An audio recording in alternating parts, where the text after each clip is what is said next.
It was one of the worst contracts in NBA history. One that spanned through Scottie Pippen's most successful years, where he won 6 NBA championships, 6 All-Star appearances, 7 All-Defensive first-team selections. Pippen was a pivotal figure in the Chicago Bulls' dominance throughout the 90s. He was the perfect sidekick to NBA icon Michael Jordan. So why was Scottie Pippen grossly underpaid? How did it happen? Well, let's break it down. Scottie Pippen entered the NBA in the 1987 draft. He was selected 5th overall by the Seattle Supersonics. However, the Chicago Bulls were keen on the young forward's talents and manufactured a trade to acquire Pippen.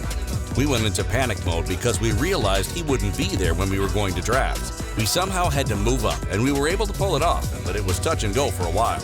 Jerry Reinsdorf. Instantly, he signed a 4-year, $2.83 million rookie contract, which soon looked to be a steal. As the understudy of Michael Jordan, Pippen soon started to show his value, emerging as one of the NBA's premier young forwards at the turn of the decade. He was suddenly becoming a vital piece of the Bulls, forming deep postseason runs. A primary defensive stopper, a versatile scoring threat. He was a prospect no more, and he was a perfect fit in Phil Jackson's triangle offense. Pippen and the Bulls won their first NBA championship in 1991, which led to contract talks that summer.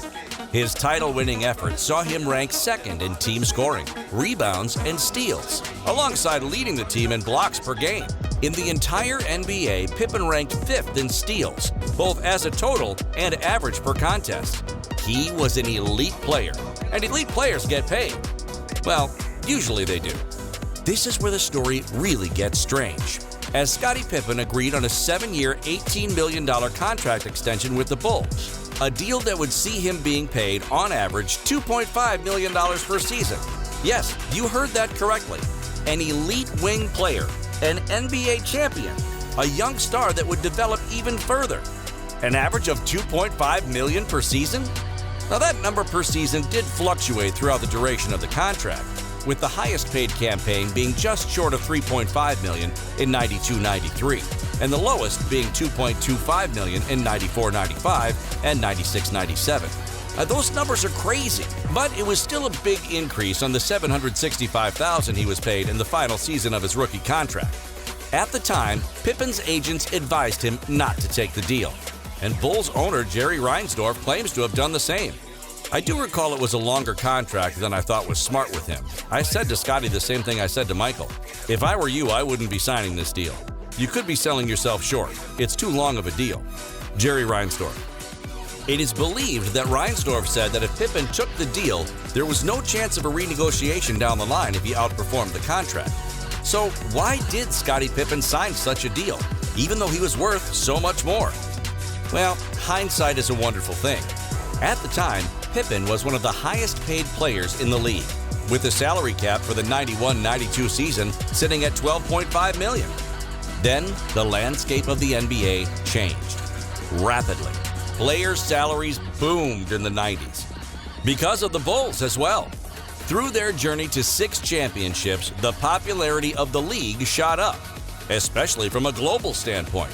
So what was regarded as a good contract in the NBA at that time was very much outdated by the 1998 expiration, where the salary cap shot up to $30 million. It got worse and worse the deeper Pippen got into the contract. He did not expect the league growth. No one did. This viewpoint is entirely from the player standpoint, however. On the other hand, the Bulls were laughing. They were getting a player of Pippen's talents for next to nothing. But financial security was important in the decision-making process for the Bulls forward. His previous rookie deal didn't offer any security if injury struck. So Pippen had to think ahead. I felt like I couldn't afford to gamble on myself getting injured and not being able to provide. I needed to make sure that people in my corner were taken care of. Scottie Pippen. He didn't just have a backstory, he also had a back injury. He was very concerned that it would limit him and he would end up having a very short career. Max Kellerman. He ended up never really getting injured, and it was a durable option for the Bulls through the duration of the contract. Pippen grew increasingly frustrated with his financial situation over the seasons to come and tried to force a new contract. He complained to the media publicly, with his main aim being to sour the relationship with the front office, especially with general manager Jerry Krause. of whom was exploring trades for his star wing. This angered Pippen. That is what really tarnished my relationship with Jerry. He tried to make me feel so special, but yet he was still willing to try to trade me. He would never tell me that to my face. I felt insulted. I took the attitude of disrespecting him to some degree. Scottie Pippen. At this point, Pippen really wanted the Bulls to void the contract and start afresh.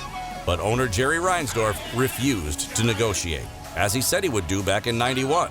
In October 1997, Pippen avoided having foot surgery in the offseason, instead opting to have surgery right before the start of the season. This was in an attempt to protect his future earnings, as he was just one season away from reaching free agency, where he could finally have a big payday. Ultimately, Pippen missed 35 games of the season. Scottie was wrong in that scenario. Scottie was trying to force management to change his contract. Jerry wasn't going to do that. Michael Jordan. During that time, he even publicly demanded a trade and claimed he would never play for the Bulls again. Pippen ended up returning to the Bulls and winning a sixth championship. That final season in Chicago saw Pippen sit as the 122nd highest paid player in the league and was the sixth highest paid player on the Bulls roster, a roster where he was the second best player. He was ranked first in team assists and steals, along with being second in scoring, rebounds, and minutes played. He even left the Bulls with the second highest totals in points, assists, and steals in franchise history. What a bizarre situation. Come the end of Pippen's contract in 1998, all bridges in Chicago had been burned, and the dynasty had officially come to an end. It was time for Pippen to move on, which is exactly what he did, securing his long-awaited payday in the process, too. Finally.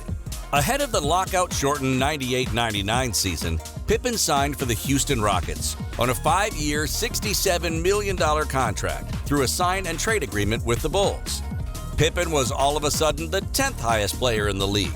Within a season, he was on the move again, however, due to ongoing chemistry issues within the team. This guy just can't keep out of the spotlight, can he? Pippen played his last 4 productive seasons with the Portland Trail Blazers. And once Bulls GM Jerry Krause retired in 2003, the door was open to a return to Chicago, where Pippen signed a 2-year, $10 million deal. It was believed to be a move from owner Jerry Reinsdorf to repair the Bulls' relationship with its second greatest player ever. Pippen was no longer valuable at that point, though, as injuries were keeping him off the court. But all in all, it was a happy ending for Scottie Pippen and the Chicago Bulls. He left the franchise as an all-time great. 6 championships that wouldn't have been won without Scottie. Michael couldn't have done it by himself. The rest of the players and Michael would not have been enough. It took Scottie to put us over the top those 6 times. Jerry Reinsdorf. Pippen ended up with salary earnings of $109 million. Whilst this should have been much higher, it's still a ton of money. And Pippen eventually got that big contract he deserved. The payday he craved so badly. Now, why don't you join the conversation? Is Scottie Pippen's Bulls contract the worst in NBA history? If not, what contract is?